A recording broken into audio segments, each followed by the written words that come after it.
নমস্কাৰ ছাত্ৰ-ছাত্ৰীসকল, আজি আমি নৱম শ্ৰেণীৰ অধ্যায় 6 অধ্যায়ৰ অনুশীলনী 6.1ৰ 3 নম্বৰ প্ৰশ্ন আমি আলোচনা কৰিম। আজি 3 নম্বৰ প্ৰশ্নটো তো তোমালোক সকলোৱে কিতাপত চাই ল'বা। প্ৰশ্নটো দিয়া আছে, চিত্ৰটো দিয়া আছে। ইয়াত চিত্ৰত ত্ৰিভুজ এটা দিয়া আছে।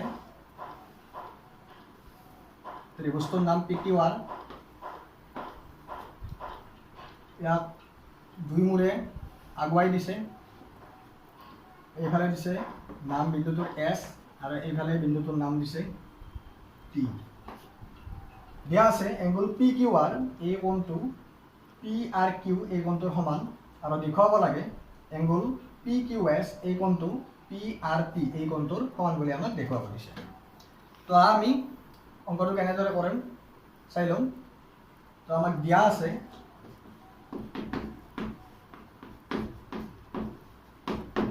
আছে angle PQR is equal to angle PRQ।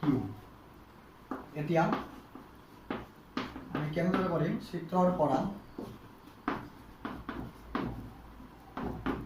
পৰা আমি জানো যে এডাল ৰেখাত উৎপন্ন হোৱা কোণ কেইটাৰ সমষ্টি 180 ডিগ্ৰী বা দুটা ৰৈখিক জৰীয়া কোণৰ যোগফল 180 ডিগ্ৰী। তো এইটো PQR আৰু PQS এই কোণ দুটা ৰৈখিক জৰীয়া কোণ, কাৰণ ইহঁত এডাল ৰেখাৰ ওপৰত দুটা কোণ অৱস্থিত। গতিকে এই কোণ দুটাৰ যোগফল কিমান হ'ব? 180 ডিগ্ৰী। PQR যোগ angle PQS equal to 180 degree. এইটো হ'ল কি? ৰৈখিক জৰীয়া কোণ। তো এইটো আমি 1 নম্বৰ সমীকৰণ দি থৈ দিছোঁ। আকৌ নেক্সট ঠিক একেদৰে এইফালে যদি চাওঁ আমি এংগুল PRQ আৰু এংগুল PRT এই দুটা কোণো ৰৈখিক জৰীয়া কোণ। তো এই কোণ দুটাৰ যোগফল কিমান হ'ব? 180 ডিগ্ৰী। এংগুল PRQ যোগ angle PRT equal to 180 degree. এইটো হ'ল 2 নম্বৰ সমীকৰণ। এতিয়া আমি 1 আৰু 2 এই সমীকৰণ দুটা যদি ভালদৰে বিবেচনা কৰোঁ, তেতিয়াহ'লে আমি দেখা পাইছোঁ যে দুটা সমীকৰণৰে সোঁফাল দুটা, এইটো বাওঁফাল এইটো সোঁফাল দুটা কি আছে? সমান আছে। অৰ্থাৎ দুটা সমীকৰণৰে সোঁফাল দুটা মান 180 ডিগ্ৰী আছে। গতিকে আমি কি লিখিম এতিয়া? 1 আৰু 2ৰ পৰা আমি কি পাম যে দুটা সমীকৰণৰ যদি সোঁফালবিলাক সমান হয়, তেন্তে সিহঁতৰ বাওঁফালবিলাকো কি হ'ব? সমান হ'ব। দুটা সমীকৰণৰ সোঁফালবিলাক সমান হ'লে সিহঁতৰ বাওঁফালবিলাক সমান হৈ যায়। গতিকে আমি কি লিখিব পাৰোঁ ইয়াৰ পৰা যে এংগুল PQR যোগ angle PQS is equal to, এইটো 1ৰ বাওঁফাল ইকুৱেল কি হ'ব? 2ৰ বাওঁফাল। 2 নং সমীকৰণৰ বাওঁফালটোৰ সমান হ'ব। 2 নং সমীকৰণ কি আছে?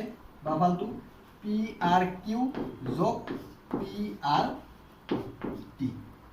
তো আমি কি লিখিলোঁ? 1 আৰু 2ৰ পৰা 1 নং সমীকৰণৰ বাওঁফালটো 2 নং সমীকৰণৰ বাওঁফালৰ সমান কৰি লিখিলোঁ। এতিয়া ইয়াৰ পিছত আমি কি পাম চাই লওঁ।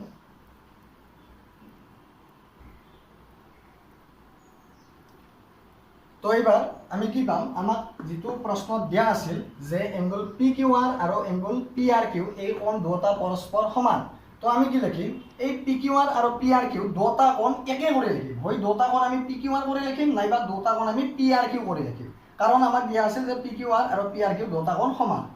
তো আমি PRQ জায়গাত PQR বহাই দিওঁ। এইটো PQR যোগ এংগুল PQS ইকুৱেল এই যিটো PRQ আছে, PRQ জায়গাত আমি কি লিখিব পাৰোঁ?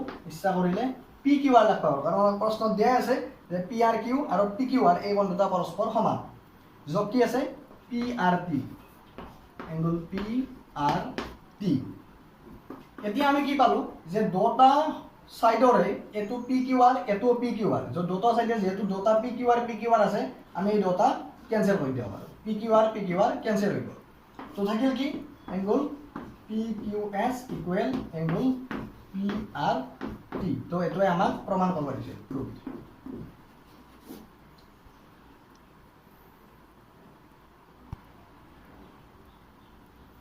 তো নেক্সট আমি আহিছোঁ 4 নম্বৰ প্ৰশ্ন। 6.1 অনুশীলনী 4 নম্বৰ প্ৰশ্ন। চিত্ৰটো দিয়া আছে x + y = w + z, তেন্তে প্ৰমাণ কৰা যে a ও b এডাল ৰেখা। x মানে এটো BOC কোণ, y মানে এটো COA বা AOC কোণটো, এই দুটা কোণৰ যোগফলটো w আৰু z এই কোণ দুটাৰ যোগফলৰ সমান, অৰ্থাৎ BOD আৰু AOD এই কোণ দুটাৰ যোগফলৰ সমান বুলি দেখুৱাব লাগে। তো আমি কেনেকৈ লিখিম চাওঁ। প্ৰথম দিয়া আছে, এইটো লিখি লৈছোঁ, দিয়া আছে x plus y equal to w plus z। এতিয়া আমি এটা কথা জানো যে আমি জানো যে এইটো লিখি ল'ব লাগিব, আমি জানো যে আমি কি জানো যে এটা বিন্দুত এটা বিন্দুত যিমান কেইটা কোণ থাকে এই আটাইকেইটা কোণৰ যোগফল সদায় 360 ডিগ্ৰী হয়। এটা বিন্দুত উৎপন্ন হোৱা আটাইকেইটা কোণৰ যোগফল 360 ডিগ্ৰী। ইয়াতে চাৰিটা কোণ আছে, তো চাৰিটা কোণৰ যোগফল 360 ডিগ্ৰী হ'ব। আমি জানো যে এটা বিন্দুত উৎপন্ন হোৱা আটাইকেইটা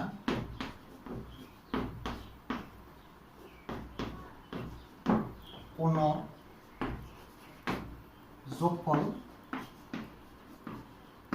is equal to 360 ডিগ্ৰী। এইটো এটা মনত ৰাখিব লগা কথা। এটা বিন্দুত যিমানে কোণ নাথাকে, চাৰিটা নহয় 8টা কোণ থাকিলেও সেই গোটেইকেইটা কোণৰ যোগফল সদায় 360 ডিগ্ৰী হ'ব। তো আমি ইয়াত O বিন্দুটোত চাৰিটা কোণ পাইছোঁ, x plus y plus w plus z equal to 360 degree. ইয়াতে x plus y plus w plus z is equal to 360 degree.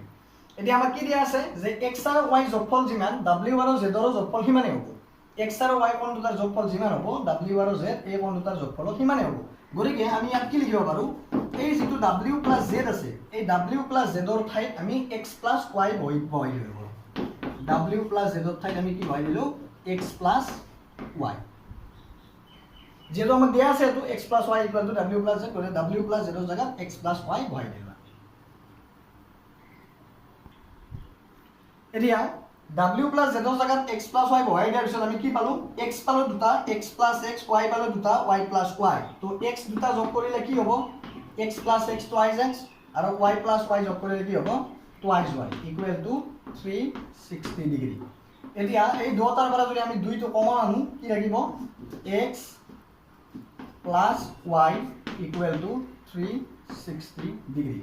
এতিয়া আমি পাইছোঁ যে x plus y লগত এই দুইটো পূৰণ হৈ আছে, 2 whole into x plus y equal to 360 degree. ইয়াৰ পৰা যদি আমি দুইটো এইফাললৈ সোঁফাললৈ লৈ যাওঁ, তেতিয়া কি হয় যে পূৰণ হৈ থকা বস্তু এটা সোঁফাললৈ নিলে ই হৰণ হৈ যায়, অৰ্থাৎ 360 ডিগ্ৰী ডিভাইডেড বাই 2। এতিয়া 2ৰে যদি 360 ডিভাইড কৰোঁ আমি পাম 180 ডিগ্ৰী, অৰ্থাৎ x plus y is equal to কিমান পালোঁ আমি, 180 ডিগ্ৰী। x plus y মানে আমি দেখা পাইছোঁ এইটো x কোণ, এইটো y কোণ, এই দুটা কোণৰ যোগফল 180 ডিগ্ৰী পাইছোঁ। এতিয়া মই অলপতে কৈছোঁ যে যদি দুটা কোণৰ যোগফল 180 ডিগ্ৰী হয়, তেতিয়া সিহঁতক আমি ৰৈখিক জোৰীয়া কোণ বুলি কওঁ। আৰু ৰৈখিক জোৰীয়া কোণবিলাক সদায় ক'ত থাকে, এডাল ৰেখাৰ ওপৰত উৎপন্ন হয়, অৰ্থাৎ AOB এডাল কি হৈ যাব, ৰেখা হৈ যাব। এতিয়া আমি কি লিখিম, এতিয়া x plus y এটা সৰল কোণ, ৰৈখিক জোৰীয়া কোণক আমি সৰল কোণ বুলিও ক'ব পাৰোঁ। x plus y এটা সৰল কোণ, গতিকে x plus y যদি সৰল কোণ হয় তেন্তে x আৰু y দুটা লগ লাগি কি কোণ হৈছে, x আৰু y এই দুটা কোণ লগ লাগি হৈছে AOB। এতিয়াকে আমি লিখিব পাৰিম এংগল AOB এটা সৰল কোণ, AOB এটা সৰল কোণ। তো AOB যদি এটা সৰল কোণ হয়, আমি গম পাইছোঁ কি যে AOB এডাল ৰেখা। সৰল কোণ, এটা সৰল কোণ উৎপন্ন হয় সদায় এডাল ৰেখাৰ ওপৰত। এটাকে AOB এডাল ৰেখা, এইটোৱে হ'ল আমাৰ।